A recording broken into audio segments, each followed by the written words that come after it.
Assalamu alaikum wa rahmatullah. Welcome everyone. A'udhu billahi minash shaitanir rajim. Bismillahir rahmanir rahim.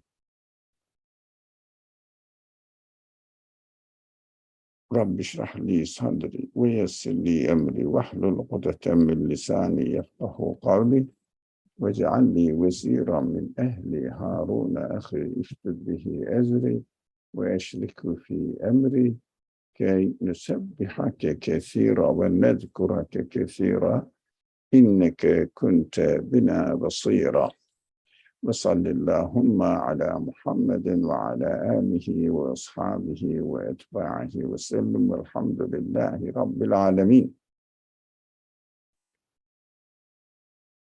Inshallah, we will continue to study the section Araf of the Qur'an, and we studied up to verse 27. And the translation starts like this, the children of Adam, generalizing the message of the example of Adam and Iblis, or Adam and Eve in paradise.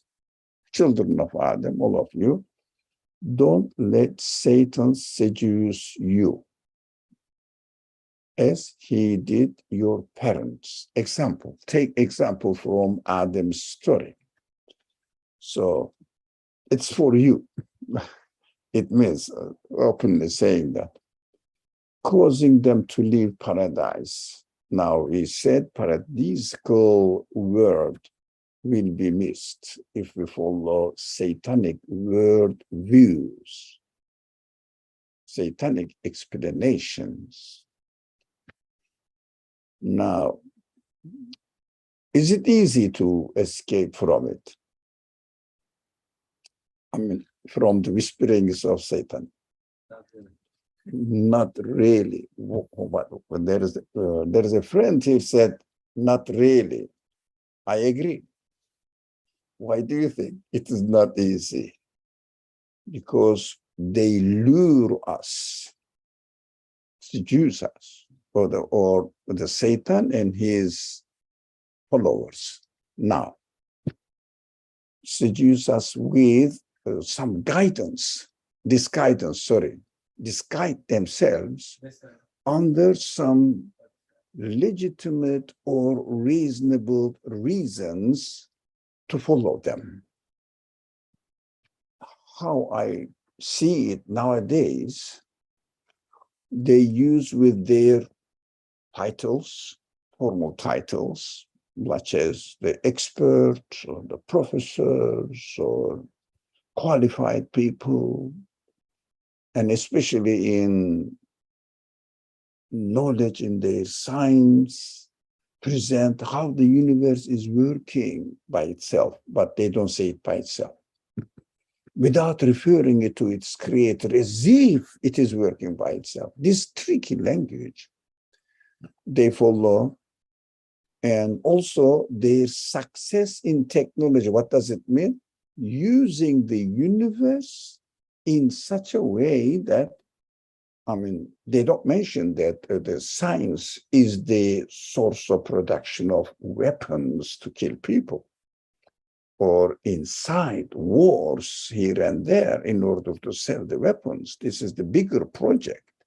But they don't mention that. We said, look, we made your life comfortable.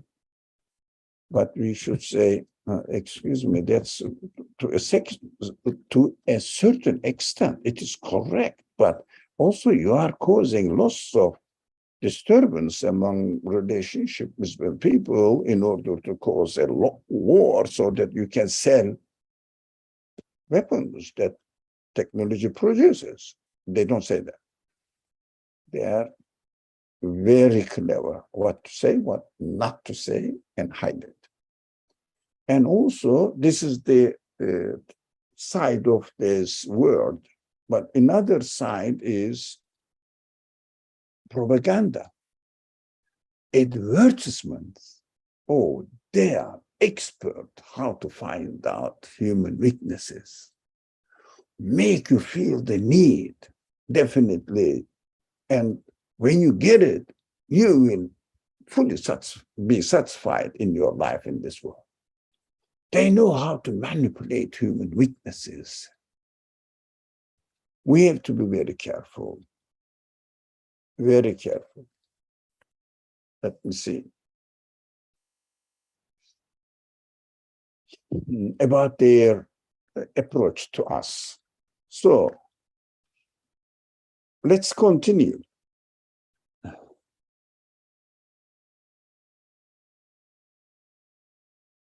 We studied last week this part, but we will lightly touch on it and pass. Stripping them of their garments of God consciousness, we talked about it, to expose their nakedness to them. So their nakedness is weaknesses that we may be misled easily. Passion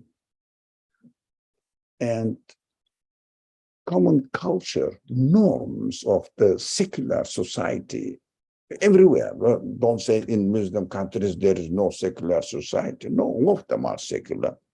Secularism is widespread all over the world, but some of them can manage with it to a certain extent by following certain religious principles and beliefs in God and eternal life in the hereafter, but to a certain extent, because the main reason that it is very difficult if we are not careful and educate ourselves, prepare ourselves, be conscious of these tricks, if you like, pretensions to be advising us.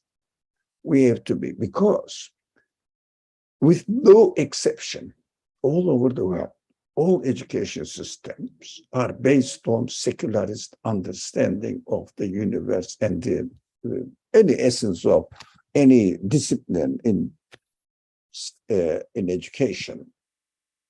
All secularist approach, even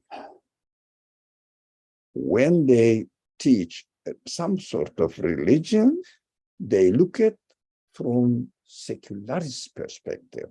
I call this, which I repeat very frequently, and I hope it doesn't bother you. It doesn't bother me, but I hope it shouldn't bother you. We have to be very careful.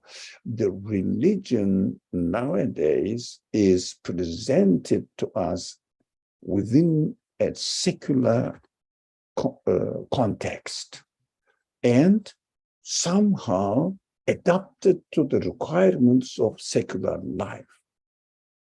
It is very dangerous and very cynical also, and difficult to make the distinction. This way of understanding religious life may be polluted or soiled by secularist interpretations. It is very difficult because we cannot really make completely distinguished or separated, divorced from worldly concerns, but I'm not saying from the concerns of our life on the earth. Worldly concerns, for example, I am in need of feeding myself, having a shelter somehow, or there's a roof on top of my head, and also a seclusive personal life in my housing, whatever it is, that is needed. But this is presented to us, not related to its creator and relying on its creator. And when we receive that, we have to appreciate the creator, but we say we need it anyways. Yeah, the life on earth needs some sort of security and satisfaction, of course, but that is correct, absolutely. But for what? In order to acknowledge the source of their existence. Who provided them? Who can provide them? They don't mention this.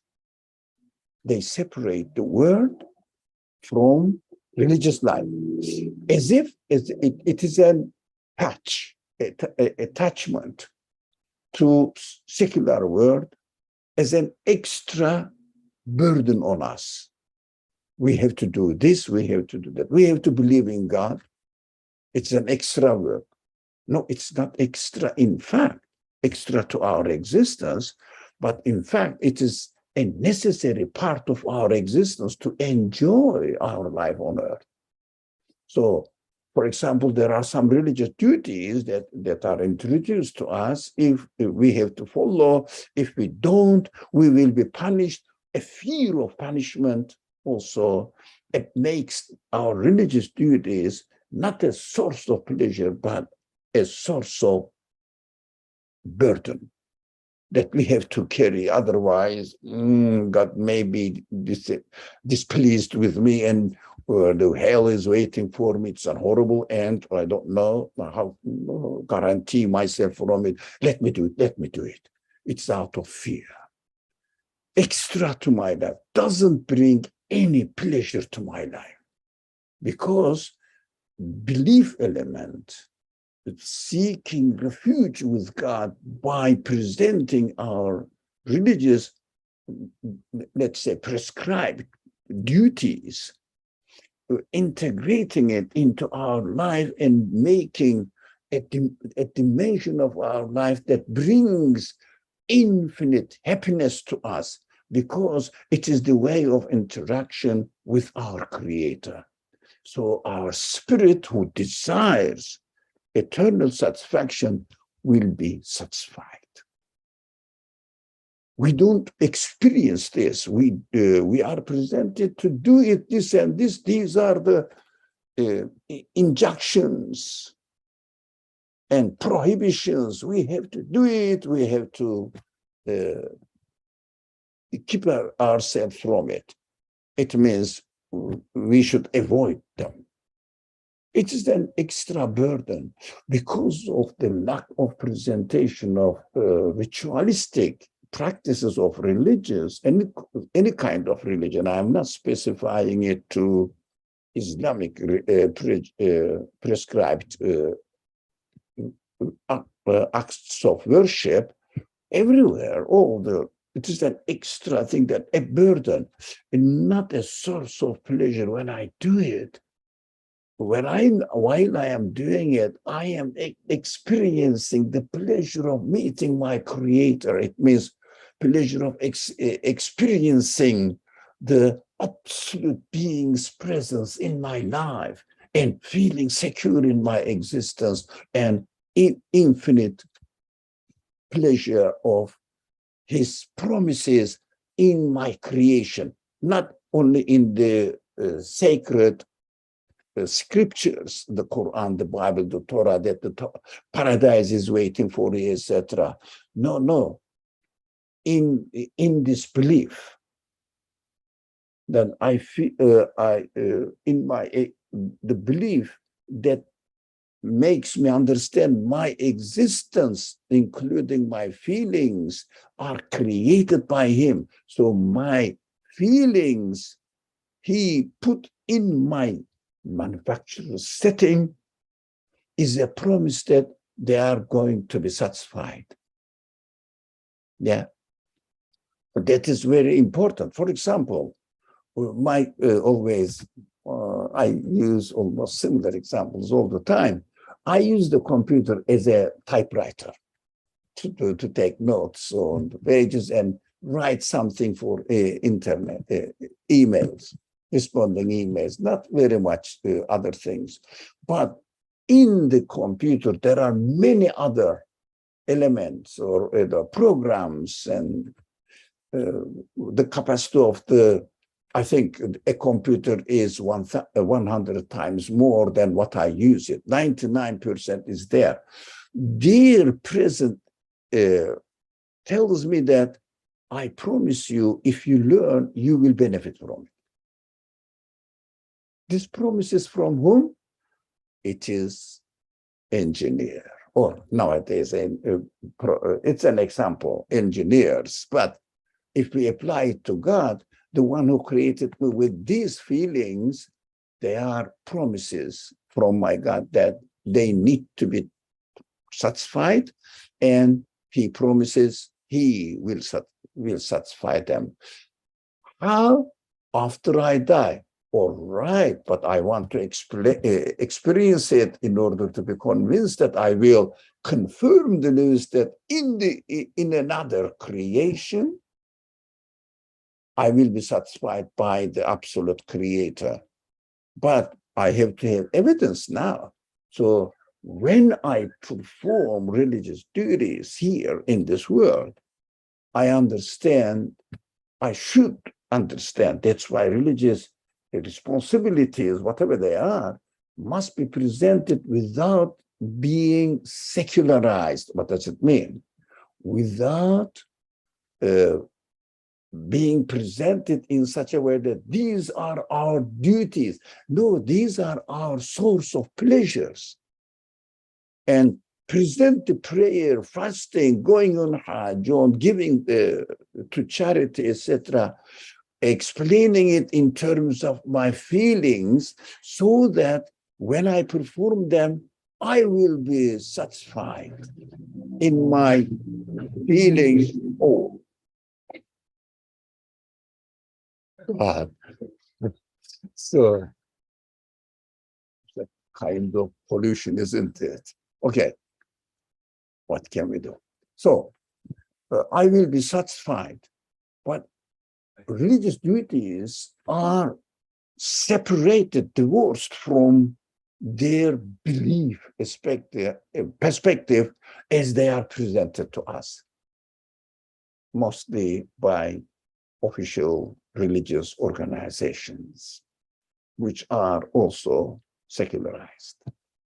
This mentality, unfortunately, caused many people feel hopeless about the promises of religions, saying, they are just really making a false, wishful promises to keep us busy here with the expectations that we don't know whether it will happen or not after I die. But now I have to take this burden.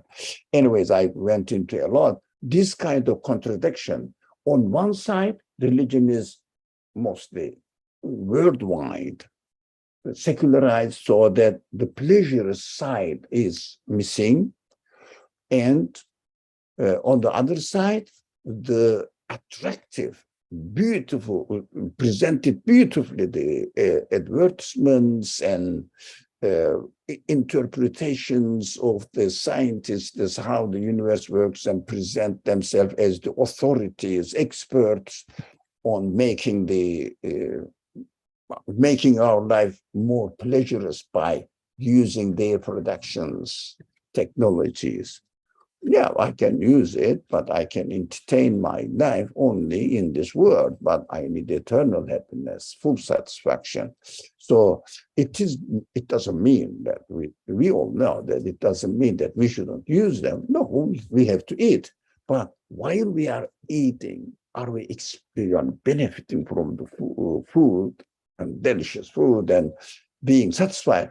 Are we experiencing the eternal happiness, perfection, satisfaction with my Creator that He is promising me by creating this one full plate of food, promising me that He can satisfy you. Only He can. No one can create this food.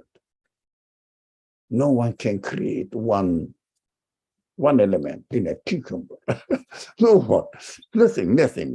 Tomatoes and onion. No one. No one created. Nothing is able to do that in this world. Nothing has the capacity to do that, quality to do that. But so He's presenting to me. All right. Can I ask a question? Of course. Good point. I liked what you shared right now. Am I experiencing eternal happiness while having any kind of food we're having good time, we're eating, having good companionship, friendship. So it's a very interesting question because everything is transient, is passing. And I know that I cannot get eternal happiness while eating the delicious food or fruit, let's say. So how do I mean, just knowing that, I cannot get eternal satisfaction here. I don't know. I'm trying to reconcile that. It's like you mentioned. Go ahead. I didn't understand the last sentence. So like you mentioned that knowing that only he can satisfy and no one else can satisfy. Like, how can that provide me with eternal satisfaction? Perhaps knowing just this concept or this notion. Which notion? Notion that nothing of this universe satisfies me, so there must be a one that satisfies me. So just knowing this piece would make me experience eternal happiness. So I'm just trying to understand what you shared, that I'm supposed to be experiencing eternal happiness while having a delicious food. So can you a little bit elaborate on that, please? Thank you. If I got the question. Sorry, can I add to the question? Yes. Before you answer. Yes. So like, God is the creator of my eternal happiness or emotions, right? And knowing that he is the only one who can satisfy it, it kind of brings you to the point that so what? You are still like Faria said, you still need to eat the delicious food. You still need to have the relationship with your loved ones, and you still need to have the relationship with the trees, sun, clouds, sky. So and your job, it is okay. It's your job. I didn't want to bring that. I didn't want to bring that into the discussion because then human free will gets into play in the way, and it makes the things more complicated. But so knowing that you have a creator and he's also the creator of your emotions, but at the same time, that conclusion in itself, I don't think it is enough for human happiness. So I guess just the addition part to the question is, for example, my daughter is trying to play with me right now, and she just disagreed with me. So within that relationship, there is certain emotions involved, right? So what does that mean in terms of, or God being the creator of that emotion? So what does it mean within that specific context right now? What am I supposed to do with that as I am going through this relationship? Now, after generalizing these questions, this universe is a means of exercising our feelings, but we have been given the consciousness.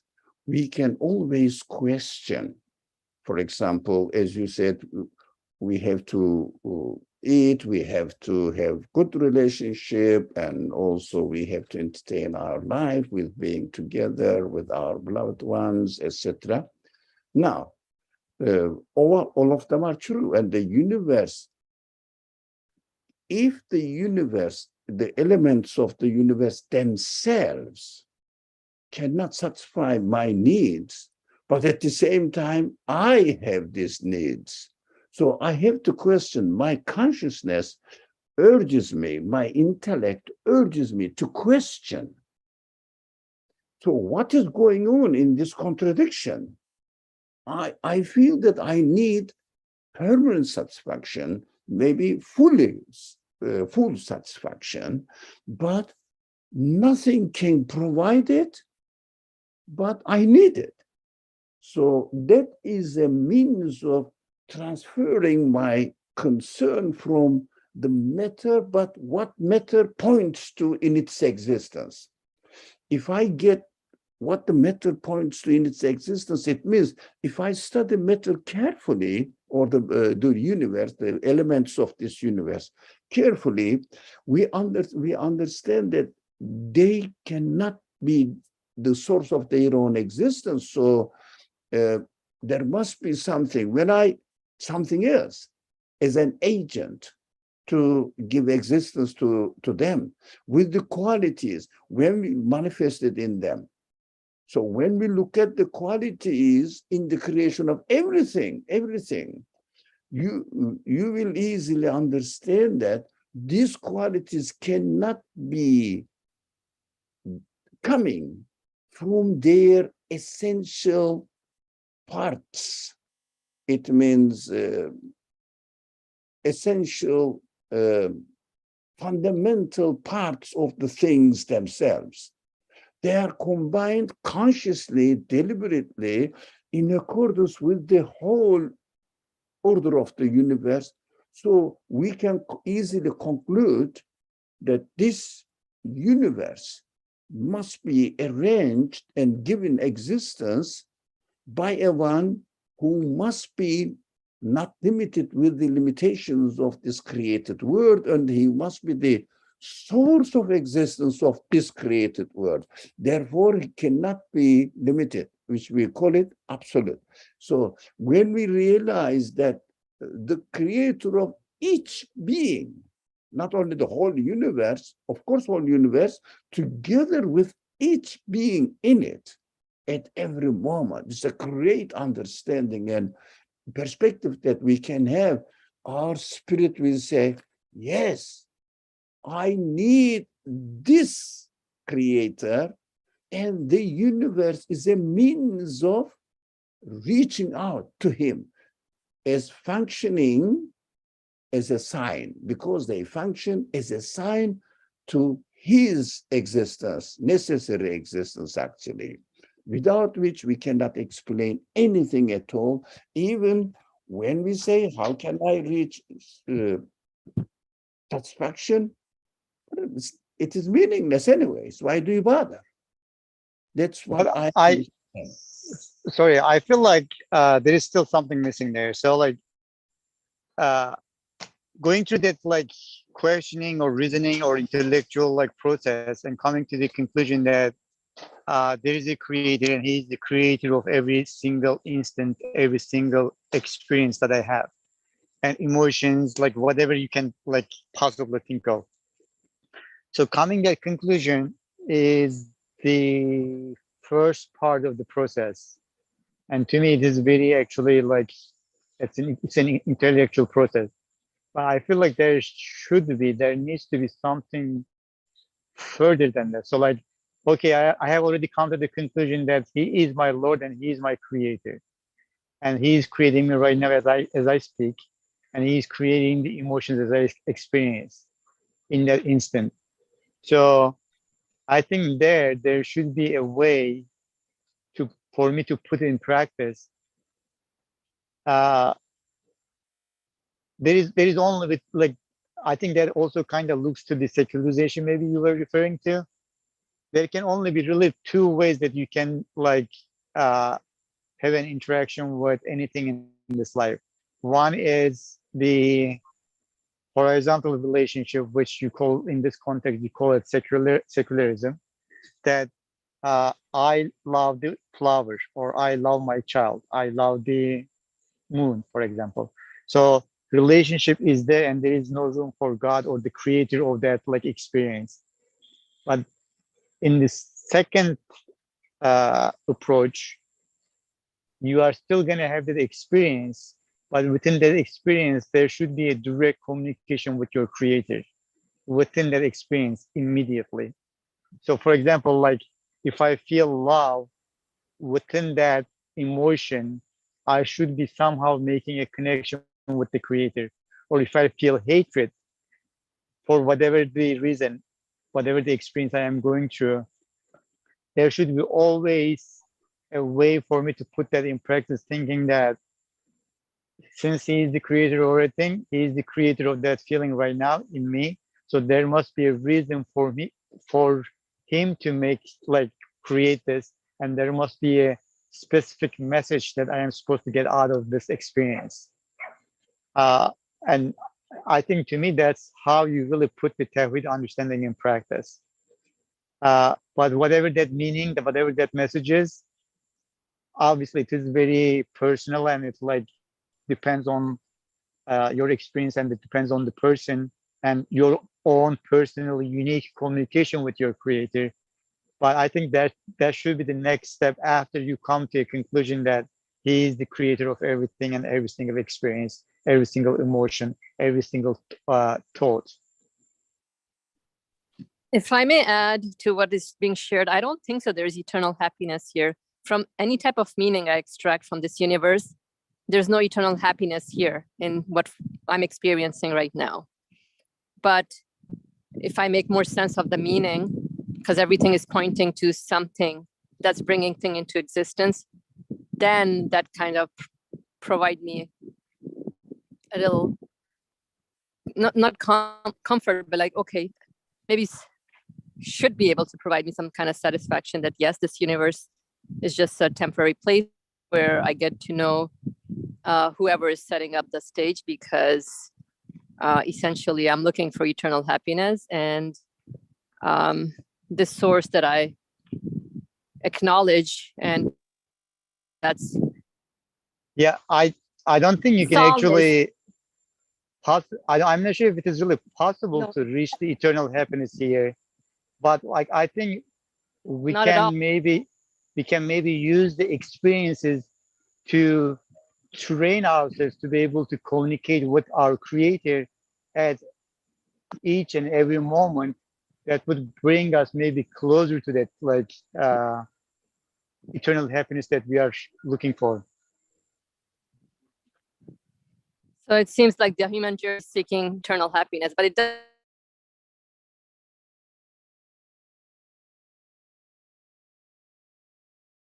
But just like, We don't hear you anymore. okay, can you hear me? Now we can continue. Mm-hmm. Okay, so I was just saying that I wonder where do I go with these experiences then, that I know that nothing is, but I'm trying to connect myself to whoever put me up here, and just keep going in this journey of seeking eternal happiness. I mean, it doesn't make sense actually. Maybe keep going in the journey. Very high, you are breaking. That should lead me to. Breaking, we don't follow you. All right. Okay, let me try again. Okay. I was just wondering about, we're all seeking eternal happiness, but when we're connecting ourselves to whoever's setting up the stage, but that I wonder the journey. What am I seeking in the journey? Yes, I'm seeking eternal happiness, but this, even when I'm connecting myself to the source of existence, it's just acknowledgement and a connection. There's nothing like a eternal happiness type expectations that I get.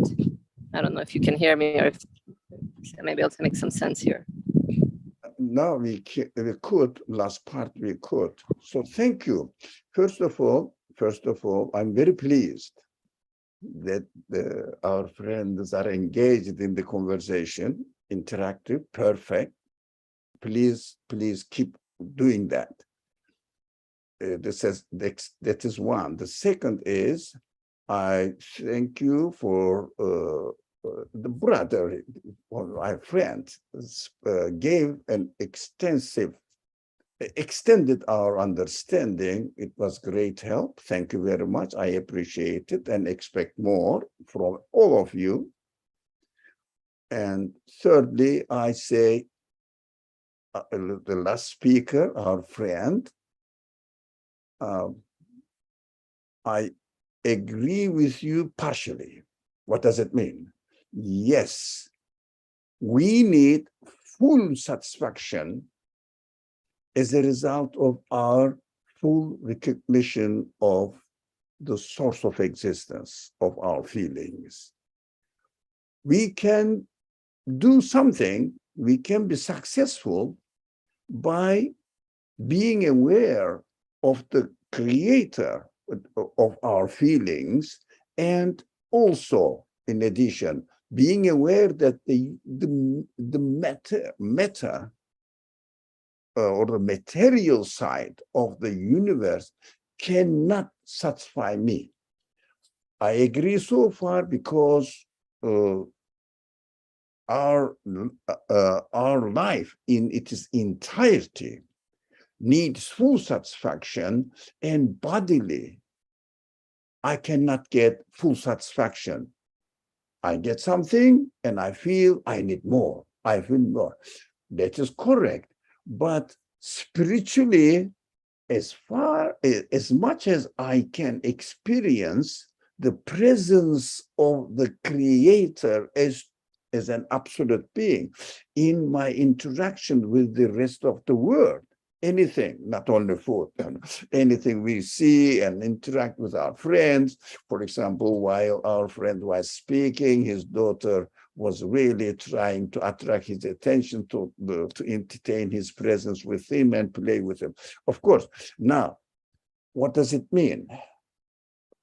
The body feels almost nothing in relationship with the daughter. It's one's daughter. But feelings are there. Can you ignore it? Never. These feelings gives the news that the creator of this feeling is the absolute one, whereas your daughter is a transient being. And if you say that I love my daughter for the sake of friendship of my daughter, you can get almost nothing, but only a temporary pleasure, how do you say it, mixed with pain that you will die, she will die. That is very painful. You cannot get rid of it because it's reality no one can deny. It is transient. She will get old, she will get an old person, needy. You know, when you get old, what happens? You see many examples. Look at my life, and then you will see the best example in my life. So I don't want to go out. I don't want, etc., etc. I cannot walk comfortably. I cannot run, etc.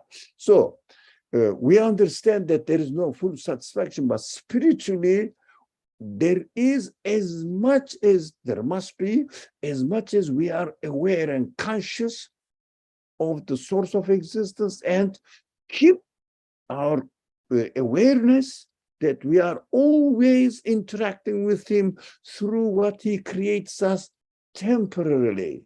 But although the creation, the things exist in this world temporarily, but the creator is permanently present there. That's why we understand he must be an absolute one. Nothing is permanent in this world, but the creator's qualities keep permanently, constantly manifesting and introducing themselves to us. What does it mean? In this world, yes, I agree with my friend saying there is no full satisfaction in this world. Yes, there is not. That's why we need resurrection, that we will experience this satisfaction with our body as well. Bodily experience. That is why, do you think it is not very human to feel the need, the descriptions of paradise as it is presented in the Qur'an? Descriptions of paradise, as if this is my present and you need this. Listen to yourself. You need this. Perfect. whatever you want. Nothing is missing. Nothing is really getting to an end. Always constantly present with you as I create as an absolute being with no the tinge of transience in it. But your experience will be refreshed at every moment. That's what we need. That is why we are created with this need to be a best candidate for the resurrection. It means death, and after death, being created with our with the body which will be enabled to experience what human spirit needs, but as much as we are aware of it. So I think experience is transient, but like they're at the same time, they are recurring in different shape or form or different like quality, right? So that's why I think each experience should be taken as an opportunity to, through that experience, to get to know the creator from that particular window. Like, let's say these are the easy examples. With the like beautiful flower, your relationship with the beautiful flower, then you experience the beauty. With like a mother-child relationship, you experience the compassion. So those are the qualities that shouldn't be like only like left between like the mother and child, rather should be taken away from that relationship, and like understanding that it points out to the one who is the most compassionate one, and establishing that kind of relationship with him actually brings like peace in your everyday life. So like in that sense, I think like the Tawhid understanding, it is in a way easier to understand, but like also very easy to practice it. At the same time, it's extremely difficult because it is very difficult to keep that consciousness as you are going through the experiences, to be able to take every single event or experience as an opportunity to establish a communication with him. Rather, we just get lost within the experience itself and like get overwhelmed by the experience itself. Here's my question, actually. I think everybody takes on it, the experiences as opportunities to acknowledge the source of existence. But here's my question. What satisfies here? Because if it's saying that, yeah, this need that we have of full satisfaction is only satisfied when I hear some kind of good news, quote unquote, good news, that satisfies me. So I'm wondering about that. Not every experience is pleasant one, right? Like sometimes you go through experiences in life that you don't really like. Even those kind of like moments should be an opportunity for me to train my own self to be able to like increase my consciousness of God and like my connection with him. So I actually have a exactly general question. I'm sorry, I have a general question. It has nothing to do with experiences. Here's the question. What satisfies me here? Knowing that every opportunity is a means to connect and acknowledge the source of existence of things. That's a given. We all know this, and it's like a practical thing that everybody is working on, you know, in their practical life. But at the end of the day, I wonder what satisfies me. Because if we're talking about some kind of good news, that would satisfy me, like a news, like, hey, you need, you know, eternal paradise, you need, you know, like whatever news is brought, does that satisfy me? So that's my question pretty much. What if I am news, the message of the prophet's news, or the news in the existence of everything? Are there two different things, are you saying?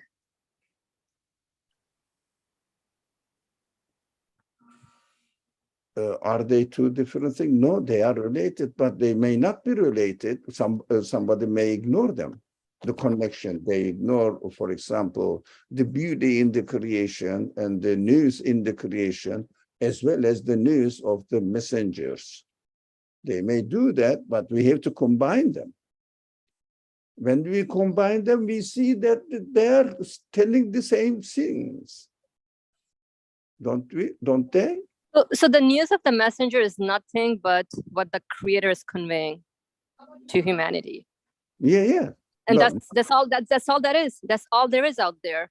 Otherwise, I can just go on questioning creation, and I may come up with, there must be a source, not of the nature of this universe, and that's it. But the prophetic message, which is coming from the creator of the universe, lets know about some resurrection, and that's pretty much good news. And this is it. That should give me satisfaction. Is that what we're saying here?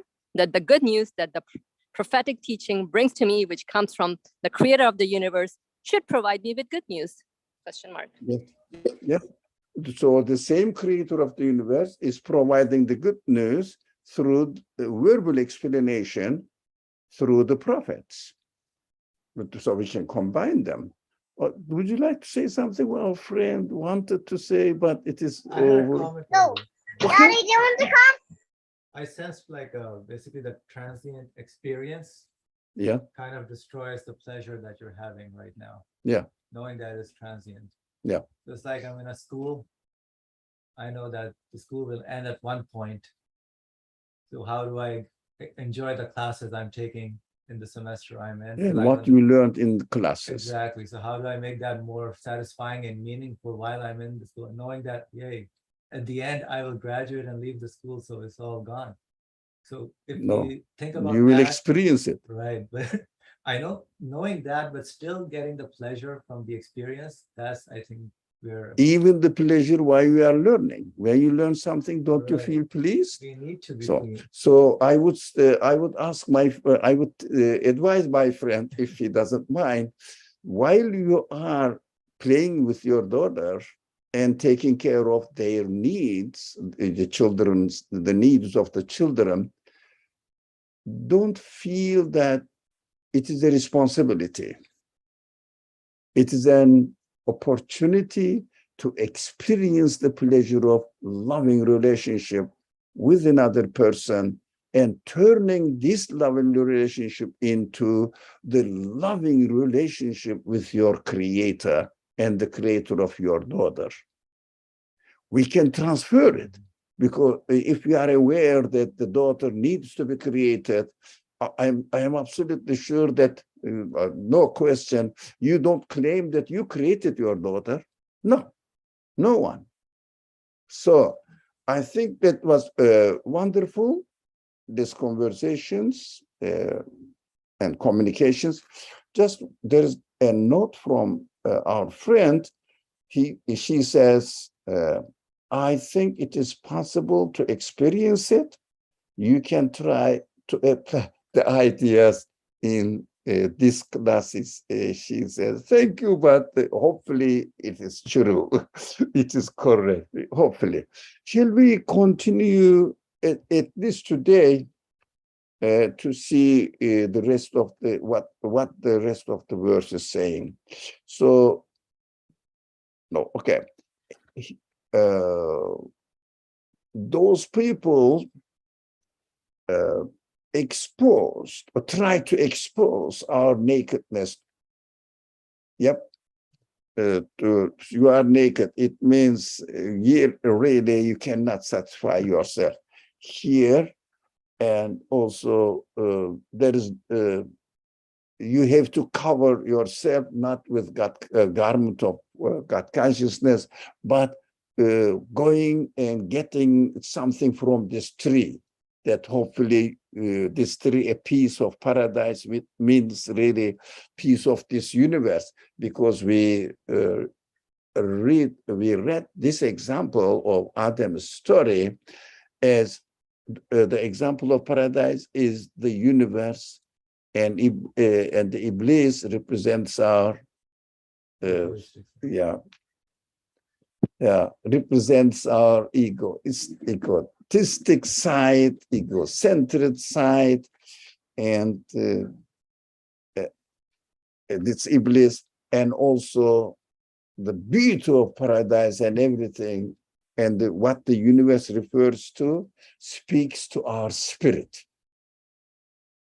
speaks to our spirit through the senses that human beings have, through eyes, through ears, through nose, tongue, and reasoning, intellect, all these feelings, all of them. For example, playing with your daughter must be turned into, if you like, playing the beauty of God's presence in your life, experiencing it, not as a burden, as a responsibility. Of course, in daily language, we say the parents are responsible for their children to look after, etc. But also, this responsibility is in quote unquote.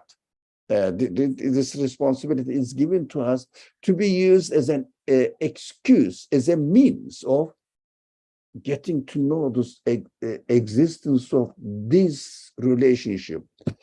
Do you think, but it is a really superfluous question. Does your daughter puts you in duty, responsibility that you have to look after me, you have to play with me, otherwise I will harm you? No. She is dependent totally on you in this world relationship. Why do you feel obliged to look after and play with her? Why? So that's obvious that there is a force behind it that pushes us. Do this action without, regardless of your belief or anything. As a human being, every human being takes care of, feel the need to take care of, at least that they should take care of the needs of their children. Every human being, regardless of belief or whatever, the cultural background, nothing. So no one can throw his children away. Even they are sure that they cannot look after their children. They put the babies, newly babies, in the place where they think the baby will be taken care of by an honest people. They put it in Muslim world in the front yard of the masjid or mosques, in church, in front of the church door, synagogues, and maybe temples of the Buddhist and Hindu temples. Why? They feel that these people have some sort of conscience of God, so they will take care of it. It means I cannot do it, but there must be somebody who will take care of it. This feeling is wonderful. It's a wonderful sign, demonstrating that I need also protection, as my child needs. So that why do I feel responsible for the child? It's an amazing question. That is an actually invitation from our Creator that you should do this kind of activities as a source of experiencing my presence in your life. Therefore, that I only can satisfy you. So connect myself to him and use the religious prescribed prayers and activities as a means of this relationship, loving relationship with the Creator, not as a burden. Now, his forces, we said his forces are those people who follow the satanic inspirations and keep presenting us in a satanic way, saying that if you have this gadget, if you have this property, if you have this amount of money, if you have this car and house, etc., you will be satisfied. You will be fully satisfied. That is what this tree, we discussed this in great details, tree represents. What I would say, excuse me, to myself, of course, Ali, what is your tree in this world? That you are thinking that if I have this one, my life will be perfectly satisfied. That is your tree. And God says, don't approach it. Doesn't mean that you should cut the tree. No, no, no. Know that that will be there, this tree will be there, and not the sort, and it is not the source of existence. So sort of satisfaction. So don't expect any satisfaction from it. That's what doesn't the Quran doesn't say don't eat from the tree, the fruit of the tree. It's man-made story. God only says don't approach it. It means don't have any hope from it. But it is created by me. Why? There's a purpose. That is a great analogy that I am amazed in Quran's simple, very simple analogies presented the fact of my life to me. Very simple analogies. Here is another one. They come and they can see you, they approach us, but be aware. And that God is informing us and actually warning us and be careful, be careful. They can see you from where you cannot see them. Because they don't say that I'm here to seduce you. They say that I am here giving you good advice. As the Quran presents that the Iblis approach to Adam and Eve, it was human beings, male or female, regardless, both, approach them. They see your weaknesses, but you don't see them. That they are really seducing you. But is it not possible? No, no, no. It must be possible. Otherwise, we should have no reasoning, no criteria, ability, the criterion or ability to make the distinction between right and wrong. We know what is right, what is wrong, if we really take it seriously, rather than blindly follow it or follow the flow of the society, the existing present culture. But use your human qualities, you can make the distinction. So we have to be very careful. We shouldn't be carried away by their propaganda and flowery language and flowery, beautiful advertisements and talks, etc., etc. So we should be very careful. That's what we said. And also we need this warning. The last part of the verse, we have made evil ones allies to those who don't believe. That is very important now. Why? Why? Who don't believe? They are allies to those who don't believe. Because if someone closes his eyes, his mind, to the possibility, at least to start with, to the possibility that this creation is so wonderful, it may not happen by itself. Let me examine. Can it? Ask the question. Can the material side of the elements, constituent elements of anything, the flower, the atoms of your daughter, that was a beautiful example, practical example, in fact. Atoms of the cells of your daughter's body be source of existence of the feeling to play with her father. That needs material source. Can it provide it? So it is very interesting to be aware, a question first, and then after the questioning. Without questioning, you cannot get the answer. It must bother you. It must be something for you to deal with, to tackle with, so that you will get the answer to it. If you never question what's going on in this world, and here I am, I found myself that I have to take care of my daughter, and it is my responsibility. I have to work for her. Why? Because I am. That's it. No, there must be a reason. because I am, but why are you in this position? If you question this, you will definitely start getting the answer. Questioning is the beginning of learning the answer. Without this beginning, there is no learning. That's what I'm very convinced about this statement. If there is no questioning, there is no way to learn. No way. So questions must come first. Question what is going on, everything, question everything.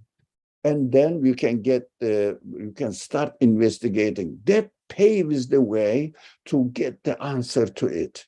So start from there. When we question it, we can easily understand that matter cannot be the source of existence of anything. In other matter, themselves, my feelings, the feelings of other animals, and the qualities we observe in the galaxies, atoms, whatever you think of, plants, animals, nowhere. So we have to say there must be, I'm not saying that you become a Muslim, no. Just say there must be something else who has given existence to this universe, who has the control of the universe, who is taking care of the universe, organizing it, putting it into a perfect order, so that he put me in this position to acknowledge his creatorship at this. And then through the belief, if you like, through the glasses or lenses of belief, that we can see Satan and his allies, it means the representatives in the form of human beings who are advocating against religion, against belief, etc., and who are advocating that the matter, only the things of this world themselves will satisfy you. So without belief, there is no way to become aware of their alluring, flowery language and invitations, advertisements, propagandas, and twisting the words without letting you realize where they missed. They always miss the existential side of the qualities of the universe. So they can just say, it's happening like this, like this, like this. Why? How does it happen? They never question that. They say, oh, it happened like this, Maybe somewhere in other universe went into or fallen into black hole and became an atom, and then this atom repeated itself. This is just a legend that only, I don't know who can believe in them. So it is just, do they have any evidence? Not at all. Well, anyways, these are the stories. So with the belief, you can easily understand who is trying to teach you, who is trying to really deceive you, delude you from your human reality. Human reality, not from your belief in religion. No. From your human reality. Then, in fact, religion is nothing but your human reality. But you can only understand this with the help, guidance of its creator, the creator of your human reality. That's why we have to question, hey, you created me. Where are you? Who are you? And then he gives the answer through the mouth of the prophets, which is originally from God, the creator. Speaks to you with the language you understand. It is not a foreign language. Foreign means not really the language that you cannot really decipher what it means. Let me see. I think the time is really up. I forgot.